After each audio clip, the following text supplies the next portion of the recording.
Right before Carlos Ghosn famously was jailed in Japan and then chased by Nissan after he fled the country in an instrument case.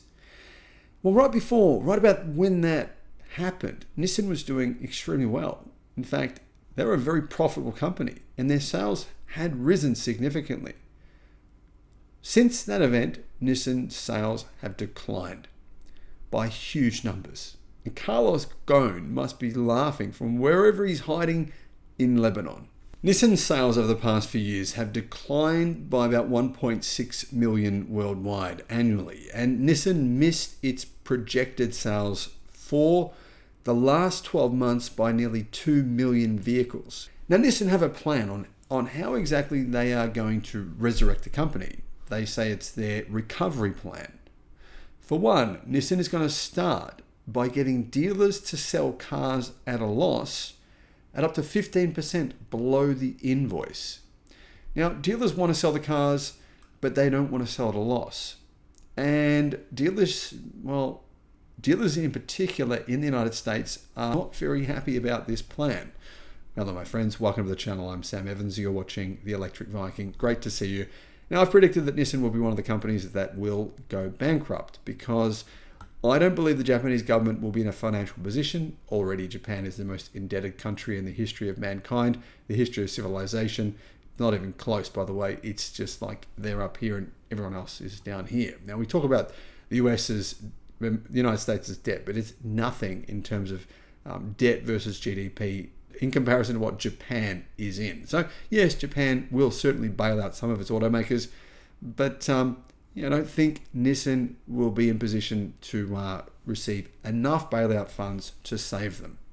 I've detailed why that is, but if you have a look at Nissan sales and their declining numbers yearly, and their problems in China in particular, which was once their biggest market. In fact, only a couple of years ago, it was their biggest, most important car market worldwide, and is shrinking at a rapid pace. And that would indicate that the company will be in a sort of a Kodak-like situation within the next 10 years. Now, several signs point to Nissan or issues at Nissan. In particular, there's a lot of inventory in the United States. Now, several signs point to the automotive market, or at least certain sections of it, such as EVs, as potentially cooling off. But Nissan, they say they're feeling the brunt. According to Cox Automotive, vehicles on Nissan's dealer lots are sitting there for about 100 days. This has led the automaker to a new plan, allowing dealers to advertise prices that are 10 to 15% below not just MSRP, but also below the invoice cost. Now, I don't think this has ever happened before that I'm aware of, guys. If it has that you've heard, let us know in the comments. But what the situation is this. Nissan dealers in the United States have a lot of inventory from 2023 and they can't get rid of it. According to a report from Auto News, Nissan dealers can advertise every car up to 10% below invoice and the Armada as much as 15% below. In essence, Nissan is enabling dealers to take a loss at their own discretion. Nissan is encouraging its dealers to essentially lose money in order to buy new Nissan cars and sell new Nissans, because dealers who have too much stock, they're not buying more Nissan vehicles to sell because they've got nowhere to put them. So Nissan is saying, take a loss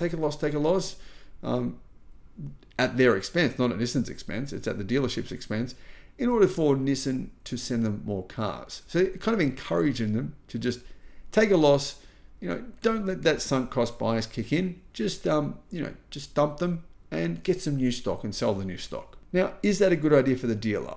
Apparently, Nissan believes this will help dealers be more flexible and reduce overhead costs. One dealer said this in a recent interview: "We want more flexibility to make better deals and get more traffic into the stores." Now, apparently this was coming from a dealer who paid $80,000 in floor plan interest last month on more than 200 vehicles sitting in his lot. "If I can get my floor plan expense down by moving some of these cars, I'll do it," he said. Now, Nissan dealers are blaming Nissan for not taking on the added cost of increasing sales by itself. Nissan is saying, "We can't afford to be in the market, so you need to be." The responsibility has been moved from the factory itself to us, said one dealer who wanted to remain anonymous. That sentiment is widespread across all of the United States and possibly other countries as well, as multiple sources say this is a race to the bottom. And it's true, Nissan's margins are exceptionally low. They're one of the lowest for any legacy automaker. On its behalf, Nissan told the publications that it adjusts sales programs based on market conditions, providing more flexibility when warranted. In an effort to recover profits wherever possible, dealers say that they're using various tactics. In-house financing is a crucial piece of that, since dealers make extra cash on the back end. Leveraging trade-ins is another way to make back some cash. In addition, dealers can advertise the below invoice price and then attempt to upsell the customer into a better equipped trim level. Anyway, it's a shady tactic, right? Having to go to a dealership and that's what they do to you. None of this considers that somewhat deceptive or shady tactics we've seen dealers engage in the United States and, to be honest, worldwide, over and over and over. Junk fees, pointless extra packages, and extended warranties, which are not worth the paper they're written on, could all be part of the plan for some of these businesses too.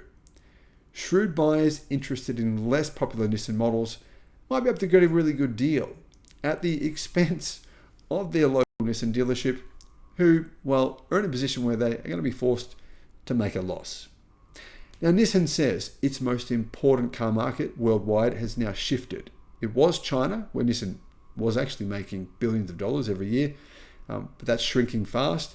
So it's now saying the United States is its most important market worldwide. And they're right. It's true. But is this the right strategy to, all your eggs are in one basket? Nissan, that's what they're saying.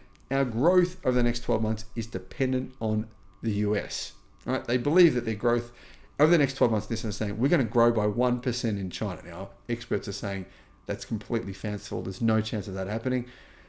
But Nissan's saying, we're going to grow our sales in the United States by 20%. Is this the right way to do it? At your dealership's expense? I don't know. I don't think it's going to work. What do you guys think? Thanks for watching.